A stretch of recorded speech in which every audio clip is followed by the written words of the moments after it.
Na musikuwe na wasiwasi. Wale majamaa wa pepo chafu ya ukabila na chuki hawatapata nafasi Kenya hii. They will get no chance in this nation. Nyinyi mnanielewa? Si mnajua ule mjamaa wa pepo chafu ya mambo ya ukabila na chuki?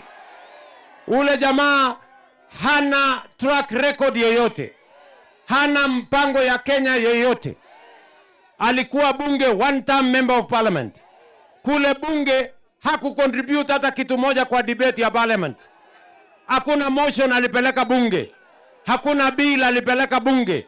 5 years wasted. Mtu ambaye hana track record yoyote. Saa hii anazunguka kwa makanisa sijui wapi, kwa mazishi sijui kwa maduka, akituambia ya kwamba anataka kutuenezea mambo ya ukabila. Mimi namwambia huyo jamaa wa pepo chafu ya ukabila na mambo ya uchochezi, he will get no chance in the Republic of Kenya. Tunaelewana jameni? Tunaelewana? He neither has a track record nor does he have a plan for the future of our country. Nyie mnanielewa? Wale watu mimi nimewaeleza watupatie mpango yao, watuonyeshe maono yao, watuonyeshe agenda yao, watuonyeshe sera yao.